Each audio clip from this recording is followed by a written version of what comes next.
साल का पहला सूर्य ग्रहण, जिस पर महा कवरेज लेकर गुड न्यूज टुडे पर हम हाजिर हैं। हमारे साथ ज्योतिषियों का एक बड़ा पैनल मौजूद होगा। हमारे साथ होंगे तमाम रिपोर्टर्स भी ज्योतिषीय नजरिए से और साइंटिफिक नजरिए से।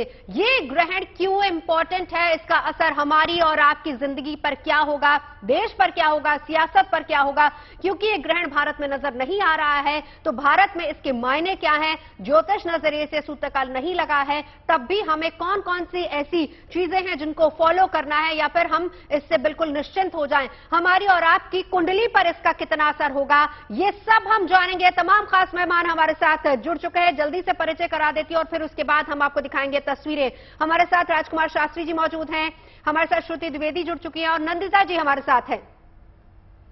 बिल्कुल, हमारे साथ तमाम मेहमान जुड़ चुके हैं। नमस्कार, मैं हूं गुंजन आपके साथ। मेहमानों से भी चर्चा करेंगे, लेकिन पहले ये 9 तस्वीरें आपकी टेलीविजन स्क्रीन पर 7:10 पर और उसके बाद समय आगे बढ़ते हुए किस तरीके से सूर्य ग्रहण नजर आने लगा। हालांकि हिंदुस्तान में वो नजर नहीं आ रहा है, लेकिन कई शहरों में, कई देशों में नजर आ रहा है। उसकी ये तस्वीरें हैं समयवार, जो हम आपको 9 तस्वीरों के जरिए दिखा रहे हैं, किस तरीके से ग्रहण दिख रहा है। भारत में हालांकि सूर्य ग्रहण नहीं दिखेगा। सुबह 7:04 पर ग्रहण की शुरुआत हुई, जो कि 5 घंटे 25 मिनट का रहने वाला है और करीब 12:30 बजे ग्रहण खत्म हो जाएगा। ग्रहण से संबंधित तमाम जानकारियां हम अपने दर्शकों को सुबह से ही लगातार दे रहे हैं।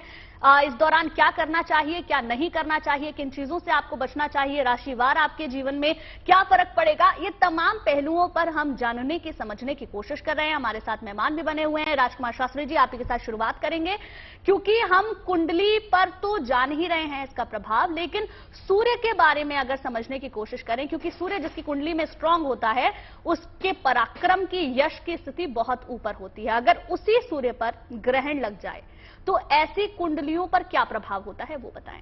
जी देखिए, सबसे बड़ी बात यह है कि सूर्यः ग्रहाणाम पति, सूर्यः सौर्यमथेन्दुरुच्च पदवीं सन मंगलः मंगलम सद्बुद्धिं च बुधो गुरुश्च गुरुताम शुक्रः सुराणाम पति।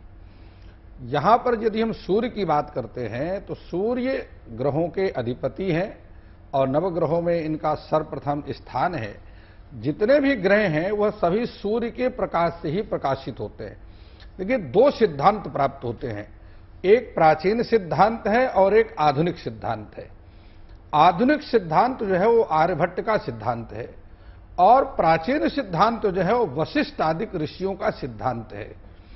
यहां पर यदि हम सूर्य की बात करते हैं तो प्राचीन सिद्धांत के अनुसार पृथ्वी स्थिर है और सूर्य पृथ्वी की परिक्रमा करते हुए सुमेरु पर्वत तक जाते हैं और सूर्य का कभी अस्त नहीं होता। यह भी आपको बतलाऊं, सूर्योदय से लेकर के यदि आप कन्याकुमारी जाएं तो कन्याकुमारी में आप प्रातःकाल सूर्योदय का दृश्य देख सकते हैं अपने आंखों से। प्रत्यक्षम किम प्रमाणम, उसके लिए जो है कुछ बताने की आवश्यकता नहीं है।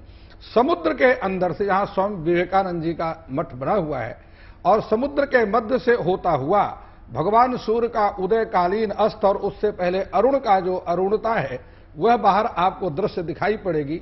भगवान सूर्य के साथ जो सप्ताश्वासन परिधेय स्त्री सप्त समिधा कृता, सप्ताश्वों को 7 घोड़ों का दर्शन भी होता है और क्षण मात्र में उसमें किस प्रकार आकर के बादल पूरे दृश्य को घेर लेते हैं। हाँ। और उसके क्षण मात्र में जैसे सूर्य ऊपर, कुछ समय के सूर्योदय के कुछ समय के उपरांत आप देखेंगे आकाश एकदम शुद्ध हो जाता है। तो यह प्राचीन सिद्धांत है, प्राचीन सिद्धांत भी बिल्कुल ठीक है और आधुनिक सिद्धांत में आर्यभट्ट ने यह सिद्ध कर दिया। इसलिए वर्तमान समय में आधुनिक सिद्धांत ही मान्य रहेगा कि सूर्य स्थिर है, पृथ्वी इत्यादि सभी जो है सूर्य की ही परिक्रमा करते हैं, चाहे वो मंगल है, शनि है या बृहस्पति है, वो सभी सूर्य की ऊर्जा से ही प्रकाशित होते हैं। उसी से प्रकाशित होते हैं। श्रुति द्विवेदी, जरा ये समझाइए, जब भारत में नजर नहीं आ रहा, कहा जा रहा है लेकिन सूर्य एक है, इसका असर धरती पर पड़ेगा ही पड़ेगा। मैं सरल भाषा में एक आम आदमी के नजरिए से अगर सवाल पूछूं, हमें इसको किस तरीके से लेना चाहिए? क्योंकि सूतक नहीं लगा, मंदिरों के कपाट बंद नहीं हुए, लोग उसी तरीके से जा रहे हैं। कुछ देर पहले शास्त्री से बात हो रही थी, वो कह रहे थे कि हमें नियमों का फिर भी पालन करना होगा। आप इस पर क्या कहेंगी? देखिए, बहुत सही बात बोली है शास्त्री जी ने, नवजोत जी। सबसे पहले तो गुड न्यूज टुडे के सभी दर्शकों को मेरी नमस्ते। ये जो ग्रहण है ये इसमें प्लैनेट्स तो ग्रसित हो ही रहे हैं, चाहे ये प्रत्यक्ष दिख रहा है चाहे नहीं दिख रहा है। आप चाहे नॉर्थ अमेरिका में रहें, चाहे आप साउथ कोरिया में रहें, चाहे आप इंडिया में रहें, हर व्यक्ति के जीवन में ये ग्रहों का प्रभाव होता है। जब सूर्य ग्रहण पड़ रहा है तो सूर्य, चंद्र, बुध, राहु एक साथ हैं, तो जिन लोगों की कुंडली में सूर्य जो है प्रभावशाली है वहां वो ग्रसित हो रहा है, चंद्रमा प्रभावशाली है, कोई मायने रखता है वो प्रभावित हो रहा है। सूर्य आत्मा का कारक है, चंद्र मन का कारक है, तो कहीं ना कहीं यू विल से कि लोगों के ना बिहेवियर में या कहीं आपको एक अनकंफर्टेबल सी फीलिंग आ रही होगी, कहीं ना कहीं डिस्कंफर्ट लग रहा होगा या स्ट्रेस लग रहा होगा, या फिर आप देखेंगे अचानक इलेक्ट्रॉनिक्स ठीक से काम नहीं कर रहे हैं या प्रॉब्लमैटिक सिचुएशन में है। और सबसे बड़ी बात है कि देवगुरु बृहस्पति का ट्रांजिट हो रहा है। सूर्य तो ग्रसित है 15 अप्रैल से 15 मई तक, क्योंकि सूर्य राहु का कॉम्बिनेशन तो बन ही चुका है, तो ये कॉम्बिनेशन तो ग्रहण योग कहलाता है। लेकिन जब जुपिटर इसके साथ आ जाता है तो ग्रहण योग के साथ साथ 1 महीने तक गुरु चांडाल योग रहेगा, उसके बाद 6 महीने तक गुरु चांडाल योग रहेगा जुपिटर राहु का। तो अगर एक आम आदमी की लाइफ में देखें तो हेल्थ केयर रिलेटेड आपको ट्रीटमेंट्स करेक्ट मिलना मुश्किल हो सकता है, आपके हेल्थ में दिक्कतें आ सकती हैं, स्पेशली हार्ट रिलेटेड प्रॉब्लम्स हो सकती हैं, ब्लड रिलेटेड प्रॉब्लम्स हो सकती हैं, और banking, legal, financial matters and education related matters में कंट्री वाइड आप देखेंगे कि कहीं चेंजेस आते हुए नजर आ रहे हैं। इनफैक्ट क्रिप्टो में भी चेंजेस आएंगे क्योंकि प्लूटो भी रेट्रोग्रेड चल रहा है, तो इनसे जुड़ी कई सारी बातें होंगी। साथ ही साथ अगर मैं देखूं कि क्या इसका प्रभाव पड़ेगा, तो डेफिनेटली इसका प्रभाव बहुत ग्रेट नहीं है। अगर आपका कोई लीगल मुकदमा अटका हुआ है तो उसमें आप बहुत उम्मीद ना करें, क्योंकि सूर्य राहु से हो गया, जुपिटर राहु से ग्रसित हो गया। तो अगर आपको आज की डेट में कोई फायदा मिलना है तो मिल सकता है, लेकिन गोइंग फॉरवर्ड 2 डेज में बहुत बदलाव आ जाएगा लाइफ में। श्रुति, मैं आपसे एक सवाल काउंटर क्वेश्चन करूंगी, क्योंकि हम ये चीजें बता रहे हैं कि इसका नेगेटिव असर क्या होगा। जरा संक्षेप में एक लाइन और बता दीजिए कि ये जो असर है ये कब तक रहेगा। हालांकि उपाय भी आप साथ साथ बता रहे हैं कि हमें आज ही से शुरू करना होगा, लेकिन ये असर कब तक रहेगा और उपाय हमें आने वाले कितने दिनों तक करने चाहिए? देखिए नवजोत जी, ग्रहण जोड़ों में आता है, तो जब सूर्य ग्रहण आता है वैसे ही चंद्र ग्रहण आता है उसके बाद। तो सूर्य ग्रहण का जो प्रभाव है वो लगभग 45 डेज टू 2 मंथ्स तक रहता है। चंद्र ग्रहण का उसमें कम रहता है, अवधि कम रहती है, महीना 21 डेज तक का। तो ये जो प्रभाव है सूर्य ग्रहण का ऑलमोस्ट 1 मंथ तक रहेगा। जी बिल्कुल, आपने बताया श्रुति जी कि किस तरीके से 1 महीने तक हमें कुछ सावधानियों को बरतना होगा जिससे कि हमारे जीवन पर नकारात्मक प्रभाव इस ग्रहण का ना पड़े। नंदिता जी, आपसे थोड़ा सा मैं समझने की कोशिश करूंगी, क्योंकि ग्रहण का प्रभाव हर एक व्यक्ति पर होता है, और अगर हम इंटरनेशनली बात करें तो वहां पर तो सूर्य ग्रहण नजर भी आ रहा है, तो क्या फॉरेन रिलेशन में भी कुछ असर देखने को मिलेगा? देखिए, भारत के लिए तो फॉरेन रिलेशन में काफ़ी कुछ असर बन सकता है, और गवर्नेंस में इस समय काफ़ी आरोप प्रत्यारोप भी लग सकते हैं। जहां तक का ग्रहण की सवाल है, सूर्य ग्रहण जहां जहां पे पूर्ण सूर्य ग्रहण दिखाई दे रहा है उसका असर 3 महीने रहता है, क्योंकि पूर्ण सूर्य ग्रहण है। नॉर्मल सूर्य ग्रहण होता है तो 1 महीने में खत्म हो जाता है, और चंद्र ग्रहण जैसा श्रुति ने कहा कि 15 दिन के लिए रहता है, 15 दिन पहले और 15 दिन पश्चात तक का। अब इस ग्रहण के कुछ बहुत सारे संयोग बन रहे हैं। अब सबसे पहले मैं बोलूं तो जैसे कि बृहस्पति अभी ट्रांजिट होने वाला है, मीन राशि से मेष राशि में जाएगा, लेकिन अभी इस समय गुरु गंडांत हैं। जब गुरु गंडांत होते हैं उस वक्त में बहुत ज्यादा उथल पुथल होती है सत्ता पक्ष में। यहाँ पे बहुत एक गुरु किस चीज का कारक होते हैं? व्यापकता का कारक होते हैं, अबंडेंस ऑफ मतलब संतान का कारक होते हैं, धन का कारक होते हैं, सरकार का कारक होते हैं, शिक्षा का कारक होते हैं, ऑक्सीजन का कारक होते हैं। ये आप ही के पहले एक शो में मैंने बोला था कि इस महीने अप्रैल में कोविड के केसेस या वायु से प्रवाहित केसेस बढ़ेंगे, क्योंकि गुरु गंडांत जा रहे हैं और 6 मई तक का गुरु गंडांत रहेंगे। इस बीच में क्रॉस कंट्री वॉर की सिचुएशंस एक्लिप्सिस के दौरान, और क्योंकि एक्लिप्स का भी प्रभाव पड़ रहा है, गुरु का ट्रांजिट भी है, गुरु गंडांत भी है, ये बहुत। एक और चीज है इसमें, यहाँ पे राहु और केतु के कॉम्बिनेशन में बहुत सारे प्लैनेट्स जा रहे हैं। जैसे कि आप देखें, राहु सूर्य और चंद्रमा केतु के नक्षत्र में है, केतु शनि और मंगल राहु के नक्षत्र में। तो ये 2 नक्षत्रों का जो इंटरचेंज हो रहा है ये भी बहुत ज्यादा इस समय कैलमिटीज लेके आ सकता है, हल्के में नहीं लेना चाहिए, स्पेशली उस पाथ में जहां पे ये ग्रहण बन रहा है। तो मैं बोलूंगी अभी चाइना ताइवान के एरिया में भी बॉर्डर टेंशन बहुत बढ़ सकता है, और रशिया इस समय नहीं है इससे इंक्लूडेड, लेकिन रशिया आपके 5-6 मई वाले उसमें जरूर आ जाएगा। लेकिन अभी जो है ये सदर्न ईस्टर्न एशियन कंट्रीज जितनी भी है, इंडोनेशिया हो गया, मलेशिया हो गया, और इवन अप टिल जापान, और नीचे ऑस्ट्रेलिया और न्यूजीलैंड तक का, Atlantic ocean, Pacific ocean, Indian ocean, ये सारे एरियाज में सुनामी आ सकती है किसी न किसी प्रकार की। सुनामी ऑफ फाइनेंसेस हो सकते हैं, बैंकिंग सेक्टर इफेक्ट हो सकता है, शिक्षा संसाधन इफेक्ट हो सकते हैं, मास अपहीवल हो सकते हैं, क्योंकि चंद्रमा इस समय कंबस्ट है और गुरु भी इस समय अस्त है। जब ये अस्त होते हैं तो सरकार बैकफुट में आ जाती है, और शनि इस समय प्रबल है। शनि जो होते हैं विधि के कारक होते हैं, यानी कि कोर्ट कचहरी के कारक होते हैं, और साथ ही साथ जनता के कारक होते हैं। तो जनता के प्रयास से या जनता के हित में विधि के कुछ निर्णय इस समय आ सकते हैं। तो सरकार का मुझे यहाँ पे लगता है, कुछ धर्म नेताओं का भी, इनफैक्ट ये जो आ रहा है, केतु का नक्षत्र, अश्विनी नक्षत्र में ग्रहण पड़ रहा है। केतु होते हैं मोक्ष के कारक, केतु होते हैं स्पिरिचुअलिटी के कारक। तो ये जो समय है, ये समय बहुत सेंसिटिव समय है धर्म गुरुओं को, और इवन जो भी एस्ट्रोलॉजर्स हैं, ज्योतिषाचार्य हैं, इनको भी बहुत नैतिकता के आधार पर अपना कार्य करना चाहिए, उसमें रखना चाहिए। आप देखेंगे अभी पिछले कुछ दिनों में भी किसी रिलीजियस लीडर के ऊपर आरोप प्रत्यारोप लगे थे। ये इस ग्रहण का ही असर है, और ये अभी असर रहेगा। तो टाइम सेंसिटिव है, थोड़ा सा मेडिटेशन करते रहें, दान पुण्य करते रहें तो बेहतर रहेगा। चलिए, दान पुण्य के लिए आपको क्या करना है और किस तरह का दान आपको करना चाहिए, वो भी हम आपको आगे विस्तार से बताएंगे।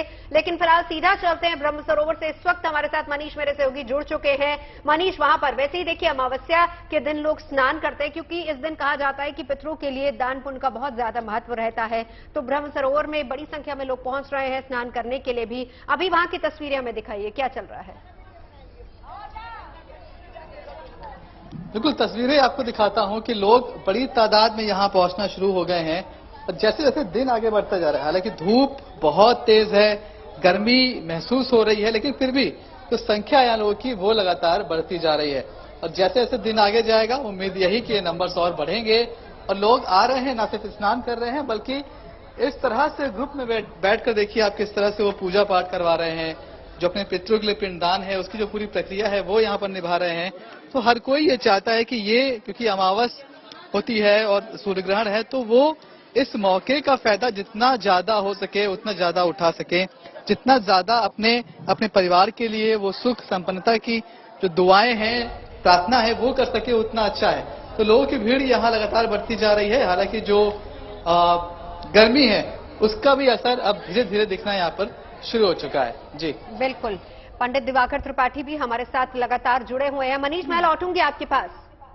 बिल्कुल मनीष, आपने वहां की तस्वीरें दिखाई कि किस तरीके से लोग स्नान ध्यान में जुटे हुए हैं। लेकिन दिवाकर त्रिपाठी जी, बहुत छोटी छोटी बातें होती हैं ग्रहण से संबंधित जिनका हमें ख्याल रखना चाहिए, और ऐसे में लोग कंफ्यूज इसलिए होते हैं जब भारत में दिखता है तो सूतक काल भी लगता है और उसके नियम होते हैं जिसके बारे में आमतौर पर हम सभी लोग जानते हैं। लेकिन जब सूतक काल नहीं है, सूतक और पातक दो चीजें हैं, उनके बारे में भी थोड़ा सा बताएं। और दूसरा कि जो अभी ग्रहण काल चल रहा है उसमें जो लोग हैं वो क्या कर सकते हैं, कैसे ध्यान कर सकते हैं, उसके बारे में बताएं। जी नमस्कार, और जेएनटी के सभी दर्शकों को भी नमस्कार। देखिए, एक बड़ा अद्भुत क्षण है, बहुत उत्तम योग है कि हम लोग 100 वर्षों के पश्चात लगने वाला हाइब्रिड सूर्य ग्रहण देख पा रहे हैं। हाइब्रिड में एक बड़ी विशेषता ये होती है कि पूर्ण सूर्य ग्रहण भी होता है, आंशिक भी होता है और कुंडलाकार भी होता है। तो 100 सालों के बाद यह स्थितियां बनती हैं, और इसमें यह पूर्ण सूर्य ग्रहण की तरह प्रभावित करता है। और वर्तमान की जो स्थिति बनी हुई है, आज अगर ग्रहों की स्थिति देखा जाए तो मेष राशि में सूर्य, चंद्र, बुध, राहु और शनि की दृष्टि भी पड़ रही है। तो ऐसे में यह सूर्य ज्यादा प्रभावित हो रहे हैं, क्योंकि शनि की भी दृष्टि है, तीसरी दृष्टि, और शनि की तीसरी दृष्टि अच्छी नहीं मानी जाती है। और पितरों के तर्पण के लिए भी अमावस्या तिथि बहुत महत्वपूर्ण होता है। तो इस दिन अगर हम तप, जप, यज्ञ और पितरों के लिए तर्पण आदि करते हैं, गंगा स्नान करते हैं, नदी में स्नान करते हैं, और तंत्र साधना के लिए भी यदि कार्य करते हैं, मंत्र साधनाओं के लिए करते हैं, तो बहुत अच्छा क्षण है, बहुत अच्छा अवधि है, बहुत शुभ मुहूर्त है, क्योंकि 100 वर्षों के पश्चात ऐसी स्थिति बन रही है। ये रही बात योग की। लेकिन चूंकि सूर्य पीड़ित हो रहे हैं, चंद्रमा प्रभावित हो रहे हैं, और बुध पर भी दृष्टियां पड़ रही हैं शनि की, और राहु की दृष्टि के साथ में है, ऐसे में प्राकृतिक उत्पाद की स्थिति बनती है और पूर्वी क्षेत्र होगा, क्योंकि ये सारे ग्रहों का जो कॉम्बिनेशन है ये पूर्वी क्षेत्र है। तो भारत पर भले ही दृश्य नहीं है, भारत में दृश्य नहीं है, सूतक आदि का प्रभाव नहीं है, फिर भी ज्योतिषीय दृष्टिकोण से देखा जाए, ग्रही दृष्टिकोण से देखा जाए तो इसका पूर्ण प्रभाव देखने को मिलेगा। जिन राष्ट्रों में यह दिखाई दे रहा है वहां पर भी इसका प्रभाव दिखाई देगा। जिन राष्ट्रों में दिख रहा है और उसमें भी विशेषकर मेष राशि से संबंधित जो राष्ट्र नाम वाले हैं और तुला राशि से संबंधित जो राष्ट्र नाम वाले हैं, जैसे अमेरिका हुआ, चीन हुआ, लावानिया हुआ, चौ चे चू से हुआ, रॉ से हुआ, तुला राशि से रिलेटेड, इनके पूर्वी क्षेत्र में विशेष तौर पर नकारात्मक प्रभाव अगले 3 महीने तक देखने को मिलेगा। यह ग्रहण का प्रभाव होगा जिन राष्ट्रों में दिखाई दे रहा है। भारत में दृश्य नहीं है, लेकिन ज्योतिषीय दृष्टिकोण से भी प्रभावित होंगे, बिल्कुल आम जनमानस भी प्रभावित होंगे, राजनैतिक व्यवस्था पर भी इसका नकारात्मक प्रभाव जरूर पड़ेगा, जैसा कि विद्वजनों ने भी बताया। जी जी बिल्कुल। दिवाकर जी लौटेंगे आपके पास। तमाम दूसरे ज्योतिष भी हमारे साथ लगातार जुड़े हैं, क्योंकि ज्योतिषियों का एक बड़ा पैनल, देश के जाने माने ज्योतिषी इस वक्त गुड न्यूज टुडे पर मौजूद है।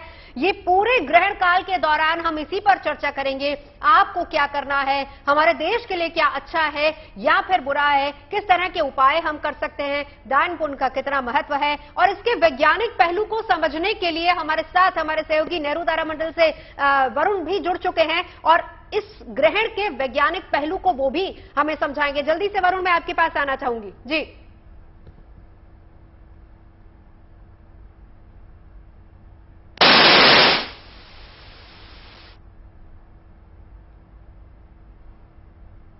वरुण की आवाज हम नहीं, वरुण आपकी आवाज हम नहीं सुन पा रहे हैं। हम लौटेंगे आपके पास, लेकिन राजकुमार शास्त्री जी, अब क्योंकि जब हम वरुण के पास जाते हैं तो वहां से देखिए ज्योतिष एक तरफ, विज्ञान एक तरफ, हालांकि दोनों की कभी दोस्ती हो नहीं पाई है, तो मैं फिर भी जो बीच का रास्ता है या फिर पैचअप कराने की कहीं कहीं कोशिश करती हूँ। हालांकि नंदिता जी भी बता रही थी कि अभी उनकी और एक वैज्ञानिक के बीच में थोड़ी कहा सुनी भी हुई है, लेकिन विज्ञान इसको मानता है कि अच्छी है, पॉजिटिव घटना है।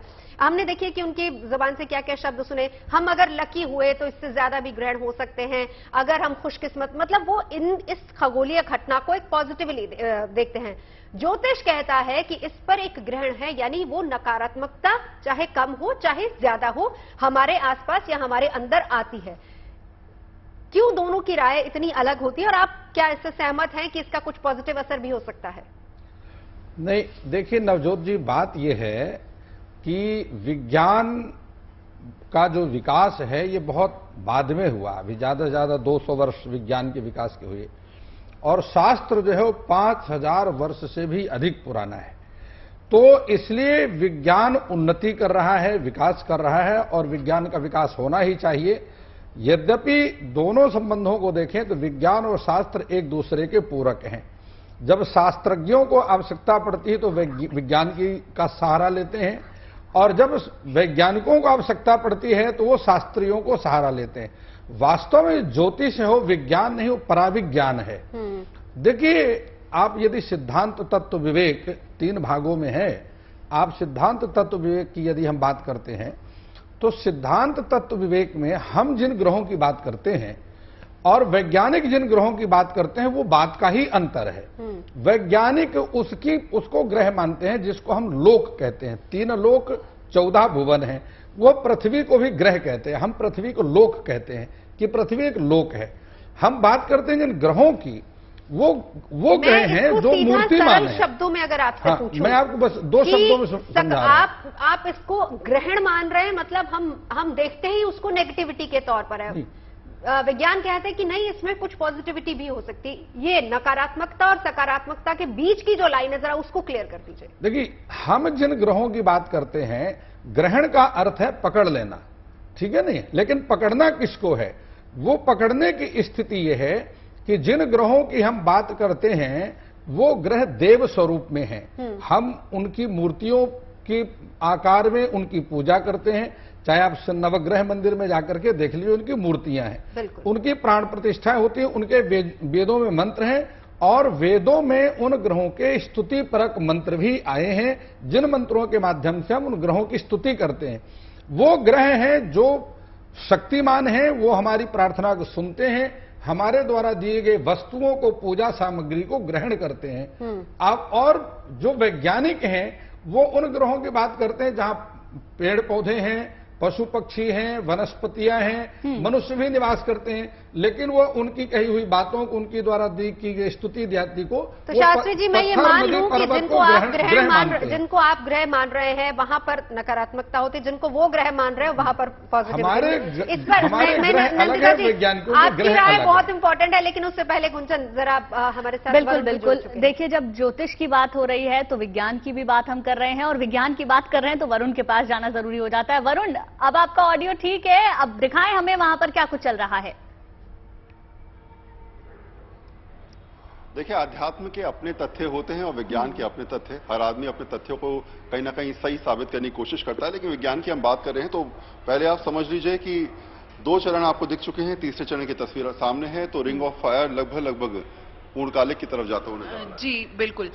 वैसे तो ये अपने आप में बहुत ही एक इंटरेस्टिंग सी बात है, क्योंकि चंद्रमा सूर्य के सामने तो कुछ भी नहीं, एक छोटा सा पिंड है, परंतु वो किस तरह से बीच में आता है और उनकी स्थिति जो है इस तरह से बनती है कि उसकी छाया से सूर्य ऐसा प्रतीत होता है कि वो पूरा कवर हो गया है, जबकि चंद्रमा जो है वो उसका एक कुछ हिस्सा ही ब्लॉक कर सकता है अगर वो पूर्णता, अगर हम उनकी डायामीटर और शेप और साइज की अगर बात करें।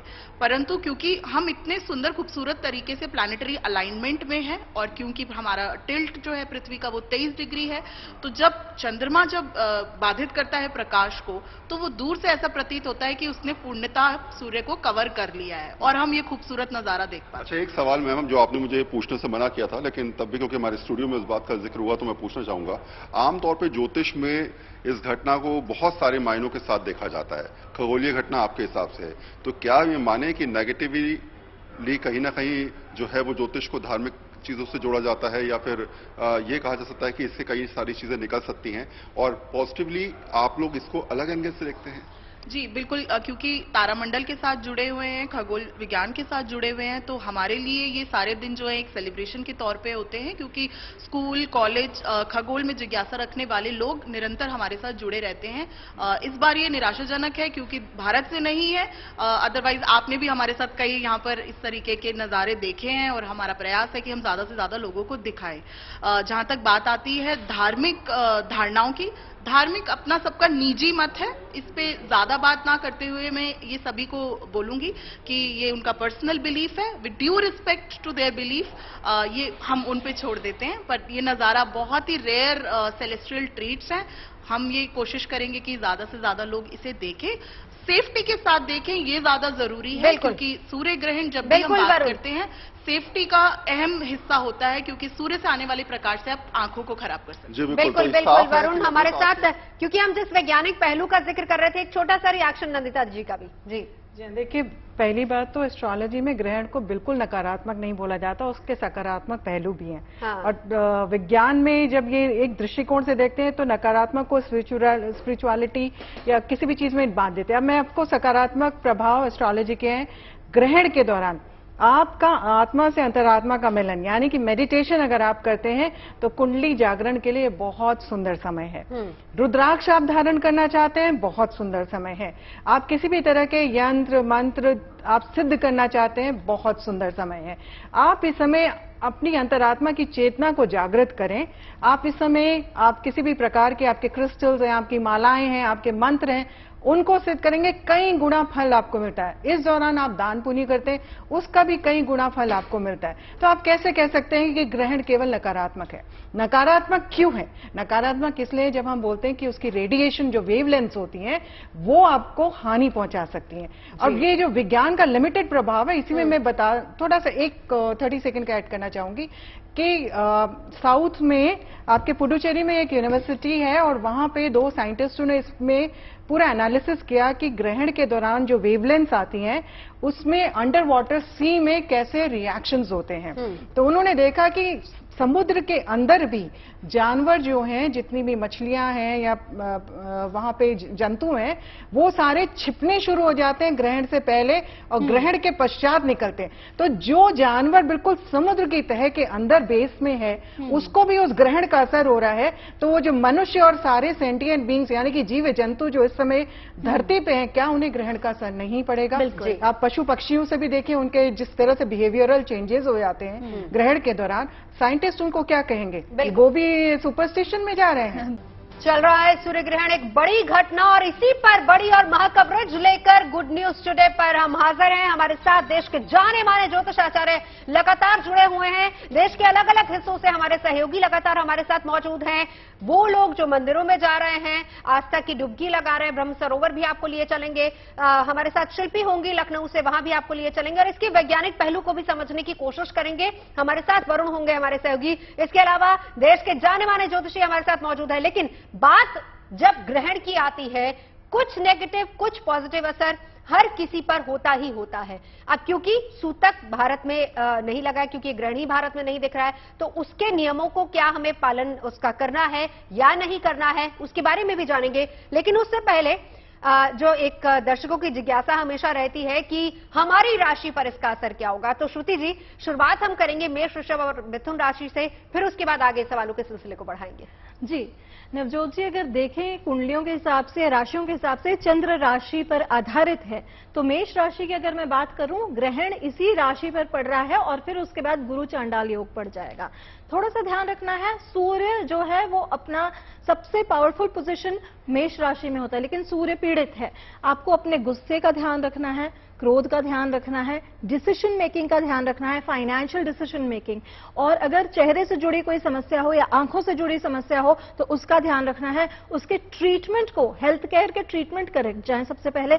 और सप्तम भाव की दृष्टि जाती है पार्टनर की हेल्थ का ध्यान रखना है, कोई कम्युनिकेशन रिलेटेड प्रॉब्लम ना हो जाए, इस चीज का ध्यान रखना है। बात करते हैं अगली राशि वृषभ राशि वालों के बारे में। वृषभ राशि वालों, अगेन आपके द्वादश भाव में लग रहा है, हाउस ऑफ वेस्टेज में लग रहा है। पैरों से जुड़ी समस्या हो सकती है, इस चीज का ध्यान रखना है। आईज से रिलेटेड प्रॉब्लम हो सकती है, हेल्थ से रिलेटेड प्रॉब्लम हो सकती है, लेकिन इसके अलावा और कोई दिक्कत नहीं नजर आ रही है, क्योंकि आपके राशि का स्वामी अपने ही घर में विराजमान है और बुध और मंगल का एक्सचेंज है, तो फॉरेन से आती हुई इनकम मुझे नजर आ रही है। बात कर लेते हैं अगली राशि, मैं मिथुन राशि की बात करूंगी। मिथुन राशि वालों, आपके 11th हाउस में ग्रहण लग रहा है, लेकिन आपका धन का इनकम आएगी। जैसे ही जुपिटर ट्रांजिट कर जाएगा, फाइनेंशियल ग्रोथ होगी, आपकी इनकम आएगी। लेकिन अगर कहीं कोई पेमेंट जैसे इंश्योरेंस पॉलिसीज में अटकी है, या फिर आपका रीइंबर्समेंट्स हैं, या फिर मैं कहूंगी कि गवर्नमेंट रिलेटेड चेक्स हैं या पेज हैं, वहां पे डिले होते हुए नजर आ रहे हैं।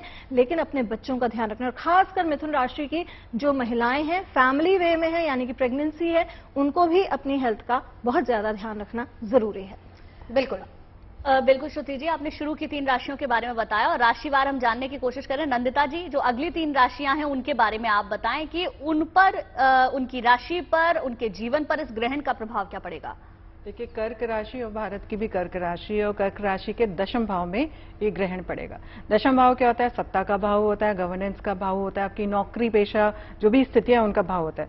जब 4 यहाँ पे ग्रह पड़ रहे हैं, कंफ्यूजन्स में आपको लेके आएंगे, ट्रिगर करेंगे। शनि की नीच दृष्टि यहाँ पे पड़ रही है, तो यहाँ पे एक तो गुरु के साथ में जब राहु का संबंध हो जाता है, युति हो जाती है, तो गुरु चांडाल योग बना जाता है, जो आने वाले 2 दिनों के अंदर अंदर बनना शुरू हो जाएगा। तो इसका भी कुछ प्रभाव रहेगा। सूर्य राहु साथ में है तो ग्रहण का प्रभाव रहेगा। तो वो कर्क राशि वालों के लिए सत्ता पक्ष से रिलेटेड बॉसों को थोड़ा सा खुश रखिए इस समय, उनके साथ बिल्कुल एक ईगो क्लैशेस होने की संभावनाएं बढ़ सकती हैं, उस तरफ ध्यान देना है। माता की सेहत को लेकर भी ध्यान देना है। घर परिवार में अगर कोई रेनोवेशन आदि करा रहे हैं, उस तरफ भी आप ध्यान दें, इस समय ना करें तो ज्यादा बेहतर रहेगा। सिंह राशि वालों के लिए आपके 9वें स्थान पे ग्रहण का असर पड़ेगा। 9वें स्थान पे ग्रहण का असर पड़ने से थोड़ा सा जहां पे लक फेवर करना होता है, तो वो लक फेवर ना करके आपको अपनी तरफ से मेहनत कश होना पड़ेगा, तभी आपके लिए स्थितियां बेहतर होती जाएंगी। इस तरफ आपको खास तौर पे ध्यान देना है। एंसेस्ट्रल, जैसे आज अमावस्या है, तो आप जरूर अपने एंसेस्टर्स के नाम पे दान पुण्य करिए, क्योंकि ये जो आने वाले समय में महीना 1.5 महीना आपके लिए परेशानियों का कारक बन सकता है, वो इस दान पुण्य को करने से और अपने पूर्वजों के नाम से किसी भी प्रकार की क्रिया करने से आपके लिए बहुत शुभ, यहाँ पे मतलब अच्छी क्रिया करने से आपके लिए शुभ प्रभाव पड़ेंगे। कन्या राशि वालों के लिए अष्टम स्थान पे आपका ग्रहण पड़ रहा है। अपनी सेहत का आपको विशेषकर ध्यान देना है। पेट से संबंधित, पांव से संबंधित स्थितियां बन सकती हैं, लेकिन आपकी रुचि और आपका आकर्षण गूढ़ विद्याओं की तरफ बहुत अधिक रहेगा। थोड़ा सा भी क्षणिक मेडिटेशन करते हैं तो आप देखेंगे बहुत ब्यूटीफुल इंसाइट्स आपको यहाँ पे मिलेंगे। ये एक पॉजिटिव एंड भी आपको कन्या राशि वालों को मिलेगा। लेकिन वाहन आदि अगर चला रहे हैं या चलाते हैं तो इस समय आपको थोड़ा सा ध्यान देने की आवश्यकता है। चलिए बाकी राशियों के बारे में भी हम जानेंगे, लेकिन उससे पहले जरा चलते हैं। हमारे साथ लखनऊ से इस वक्त शिल्पी सेन मौजूद है। शिल्पी, लोग यहाँ पर आ रहे हैं, लेकिन वही बात जो आपने कही कि भले ही भारत में ग्रहण नजर नहीं आ रहा, सूतक काल के नियमों को हम उतना फॉलो नहीं कर रहे, लेकिन फिर भी बैक ऑफ द माइंड लोगों के जहन में यह है कि आज ग्रहण है। और दूसरी सबसे बड़ी बात अमावस्या है, उस दिन तो वैसे ही दान पुण्य का बहुत ज्यादा महत्व होता है। तो किस धारणा के साथ लोग मंदिर में आ रहे हैं? और एक सवाल और अगर आप हमें वहां से बता पाए कि इसके बाद जो ग्रहण काल के बाद अमूमन हम जिन नियमों का पालन करते हैं मंदिर में, जैसे शुद्धि होती है, क्या यहाँ पर बिल्कुल उसी तरीके से होगा? इसके बाद उन नियमों का पालन होगा या नहीं? शिल्पी, देखिए बिल्कुल, क्योंकि जैसे अभी भी आप कह रही थी, बात हो रही थी, मैं सुन रही थी कि विज्ञान और ज्योतिष तो ये दोनों अपनी जगह है, लेकिन इस ग्रहण का या किसी भी ग्रहण का सबसे बड़ा संदेश यही होता है कि कुछ समय के लिए वो आवरण होता है, ढकता है या ग्रहण होता है, लेकिन उसके बाद जैसे सूर्यदेव हैं वो अपने प्रभावशाली उसी रूप में दिखाई पड़ेंगे। लेकिन जो लोग आ रहे हैं, जैसा आपने कहा कि कुछ लोग इसलिए अभी कम आ रहे हैं क्योंकि संभवतः वो ग्रहण समाप्त होने के बाद आएंगे, क्योंकि उनको दान करना है वो आते हैं। लेकिन जिन लोगों को अपने काम पर जाना है, जिन लोगों को महादेव के दर्शन करने हैं, क्योंकि सूतक तो नहीं है यहाँ पर ग्रहण की वजह से, इसलिए आ रहे हैं। आप अभी दर्शन करने आए हैं, वैसे आज ग्रहण है, तो क्या इसकी वजह है? मैं डेली आता हूँ, प्रतिदिन आता हूँ और दर्शन करने जाता हूँ। मैं इसी टाइम आता हूँ क्योंकि भारतवर्ष में सूर्य ग्रहण नहीं दिखाई दे रहा है, इसलिए सब दान पुण्य तो हम लोग करते ही रहते हैं। अच्छा, ग्रहण के बाद अलग से भी जैसे कुछ दान करेंगे बाद में घर में? हाँ, घर में दान पुण्य होता रहता है। आप बताइए, आप भी आए हैं महादेव के दर्शन? रेगुलर आता हूँ और मैं ये सब नहीं, मुझे शिव से नहीं, मुझे शिव में मिलना है। मैं डेली आता हूँ, रेगुलर आता हूँ, मुझे शिव से मोहब्बत है, प्यार है। मुझे ग्रहण से मुझे पता नहीं, मैं नया हूँ, मुझे पता भी नहीं कि नॉलेज नहीं है, मुझे ग्रहण पड़ रहा है, पर मैं रेगुलर आता हूँ और रेगुलर ही। बिल्कुल, देखिए यहाँ आते हैं और जैसा आपने कहा कि ये ग्रहण शुरू होने से पहले, यानी जो समय था 7:04, उससे पहले यहाँ पर 6 बजे से ही रुद्राभिषेक भी हो रहा था, जिससे कि पहले ये हो जाए। तो उसके बाद भी, क्योंकि अभी हम देख रहे हैं कि पूजा अर्चना उस तरह से नहीं हो रही है, तो उसके बाद भी मुझे लगता है कि जो शुद्धि का जो काम है वो होगा। हालांकि सूतक नहीं है जैसा कि बताया गया, लेकिन ये जरूर हमको बताया गया कि जिस समय ग्रहण समाप्ति का समय है उस समय यहाँ पूजा अर्चना और भजन होगा, और उसके लिए पूरी तैयारी यहाँ की गई है। यानी कि एक ऐसी खगोलीय घटना, एक ऐसी वैज्ञानिक घटना जो हमारे आपसे सबसे संबंधित है, उसके लिए यहाँ पर हम देख रहे हैं कई लोग अलग अलग बैठे हैं, वो अपने इष्ट देव का जप कर रहे हैं, सूर्य देव का जप कर रहे हैं। चाहे बिल्कुल शिल्पी, आमतौर पर कहा जाता है कि हमें मानसिक पूजा करनी चाहिए इस दौरान में। हालांकि जब यहाँ पर ग्रहण दिख नहीं रहा है तो मंदिरों में भी बहुत ज्यादा नियम नहीं माने जा रहे हैं। लेकिन दिवाकर जी, आपसे है मेरा अगला सवाल। शुद्धिकरण का जिक्र कर रही थी शिल्पी, मंदिरों में शुद्धिकरण होगा तो क्या लोगों को अपने घर पर भी ग्रहण के बाद शुद्धिकरण करना चाहिए?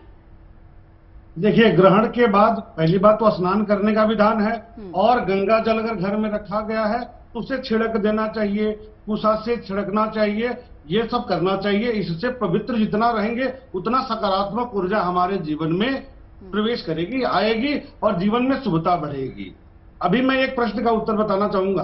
पहले चर्चा हो रहा था कि वैज्ञानिक लोग इसको खगोलीय घटना मानते हैं और एक सकारात्मक घटना मानते हैं। तो अगर सकारात्मक प्रभाव है तो फिर चश्मा लगाकर ग्रहण को देखने की बात क्यों करते हैं? क्योंकि विकिरण के प्रभाव, दुष्प्रभाव पड़ते हैं, इसी कारण ना। तो यही तो ज्योतिष भी कहता है कि विकिरण के प्रभाव से जो अनबैलेंस की स्थिति होती है, बैलेंस जो ग्रह विकिरण का बिगड़ता है, उसका दुष्प्रभाव जीव जगत पर देखने को मिलता है। तो इसी कारण से तो हम भी कहते हैं, हम वेद शास्त्र आदिकाल से कहता चला आ रहा है कि इसका नकारात्मक प्रभाव पड़ता है, विकिरणों का प्रभाव नकारात्मक पड़ता है। वही विज्ञान अपने रूप से कहता है, बस स्वीकार नहीं करते हमारी बातों को। बस इतना ही बात मैं कहना चाहता हूँ। दूसरी बात, रही बात पवित्रता की, तो पवित्र रहना चाहिए और शुद्धिकरण करना कोई गलत बात नहीं है। भले ही सूतक ना हो, फिर भी गंगा जल का प्रयोग करके घर को शुद्ध करें, साफ सफाई कर लें, पूजा स्थल की साफ सफाई कर लें, गंगा जल मूर्तियों पर छिड़क दें और फिर पूजा करें। इसमें कोई गलत बात नहीं है, बहुत अच्छी बात। बिल्कुल बिल्कुल लौटेंगे आपके पास। हाँ, दिवाकर जी लौटेंगे आपके पास, और भी मेहमान हमारे साथ बने हुए हैं। राजकुमार शास्त्री जी, अब आपसे थोड़ा सा मैं समझने की कोशिश करूंगी शुद्धिकरण के बारे में, जैसे हमने जान लिया, लेकिन बहुत से लोग ऐसे होंगे जो पूजा पाठ इस दौरान करना चाहते होंगे। अब मानसिक पूजा तब करते हैं जब ग्रहण दिखता है, सूतक लगता है, सूतक लग नहीं रहा, तो क्या जो आमतौर पर हम पूजा पाठ की प्रक्रिया और विधि होती है वो कर सकते हैं? जी देखिए, ऐसा है कि प्रायः सभी लोग कहते हैं कि सूर्य एक ही है, लेकिन जहां तक मैंने पढ़ा है कि तपन्ते द्वादशादित्या प्रलयांते यथा खग, कि भगवान सूर्य जो है 12 सूर्य हैं और 12 सूर्यों में से वो 12 लोकों में अलग अलग प्रकार से प्रकाशित करते हैं। पृथ्वी लोक का एक ही सूर्य है जो कि पूरी पृथ्वी को प्रकाशित करते हैं। अब यहां पर जहां शुद्धि और मंत्र की बात करते हैं, तो ग्रहण काल में किया गया जो जप है, मंत्र है, अनुष्ठान है, यह सूतक काल नहीं है, ये बात ठीक है। लेकिन सूतक का मतलब ग्रहण अलग चीज है, सूतक अलग चीज है। ग्रहण के 2 पक्ष हैं। एक सूतक पक्ष है जो कि ग्रहण जहां आरंभ होगा उससे 10 घंटा पहले आरंभ होता है, वह भारत में ना ग्रहण होगा ना सूतक लगेगा। लेकिन जिस प्रकार ग्रहों की स्थिति है और आकाश मंडल में जिस प्रकार से, अब देखिए मेष राशि में सूर्य का प्रवेश है, वहां चंद्रमा की युति है, चंद्रमा के साथ में गुरु और बुध की युति भी है और साथ में राहु की युति है। राहु की युति आ जाने के कारण सूर्य और राहु के ग्रह स्पष्ट में अंतर 10 से केवल आज जो है 9.5 के अंश के करीब राहु स्पष्ट है और 5.5 के करीब सूर्य स्पष्ट आ रहा है। तो सूर्य और राहु के स्पष्ट में अंतर बहुत कम हो गया, इसलिए ग्रहण योग बन गया। अब यहां पर ऐसी स्थिति में निश्चित रूप से मंत्र जप अनुष्ठान करना चाहिए। मंत्र महामणि विषम व्याल के, मेटत कठिन कुअंक भाल के। मंत्र और मणि हमारे शास्त्रों में दुनिया की समस्त समस्याओं का निदान 2 ही बतलाए हैं। एक मणि है जो रत्न आप हाथ में धारण करते हैं अंगूठी में, और दूसरा मंत्र है। अगर आप मणि और मंत्र इन दोनों का सामंजस्य लेकर के चलते हैं तो जीवन में आपके कोई परेशानी आ ही नहीं सकती है। भाग्य को भी मंत्र बदलने में सामर्थ्य रखते हैं, इसलिए निरंतर मंत्र जाप करना चाहिए।